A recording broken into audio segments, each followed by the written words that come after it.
Mga ka-trippers, napilitan lang po akong sagutin tong comment at PM ni Sir Materiales Puertes. Kasi yung shop ko daw po ay madumi o dugyot o sa squatter area daw po. At hindi daw aircon. Tsaka isa pa pong medyo na-open po ako. Pag nagla-live daw po kami ay hindi daw po ako nagpapalit ng damit ko or pantalon at naiirita daw po siya. Sir Materiales Pertes, ito pong sagot ko. Sa panahon po kasi ngayon, hindi mo na kailangan ng maging maporma o ano pa. Ang importante, nagagawa mo yung trabaho mo at yung mga customer mo, uuwi ng masaya. At kahit na squatter area po yung shop ko, dinadayo pa rin po ng mga tao.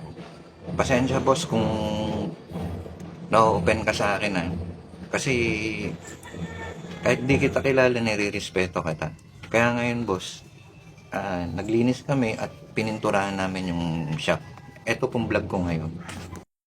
Pasensya mga ka-trippers kung sinagot ko po yung PM ni Sir Materiales Puertes. Tao lang din po kasi ang ka-trippers nyo. Paul na rin po kasi yung PM at comment ni Bossing. Sa totoo lang po, hindi naman niya ako kilala para sabihan ng ganun. Yan po yung looban namin, kahit napilitin po namin linisin, talaga nababaha po talaga kami. Dito po kasi ang shop ko sa bahay namin. Di ko po kasi ma-afford mag-upa ng pwesto sa may gilid ng kalsada kasi napakamahal po ng pwesto at number 1 po, hindi na po ako makakapaningil ng mura nun. Kahit madumi po at mabaho at squatter ang lugar namin, mababait po ang mga nakatira dito. Pininturahan na din namin na airpods ko yung pader ng shop/kusina namin para umaliwalas na rin at malinis tignan. Sa mga customer ko naman po ay walang umaangal basta't solid at malinis po yung pagkakagawa ng kanilang tattoo. Yun lang din po ang importante sa kanila. Minsan pa kung sino pa yung mga basher, yun pa yung maraming sinasabi at maraming opinion. Talagang humihingi po ako ng paumanhin sa inyo kasi sinagot ko po si Bossing. Kahit hindi po maganda yung shop ko at hindi po aircon, welcome na welcome po kayo dito sa JB Tattoo Shop. Mahirap man o mayaman kayo, hindi kami namimili ng kliyente. Kahit mahirap po kami, marunong po kaming rumespeto ng tao. Yun naman po kung dapat respetuhin din ito. Salamat sa panonood mga ka-trippers, God bless po at maging mabuti po tayo sa ating mga kapwa.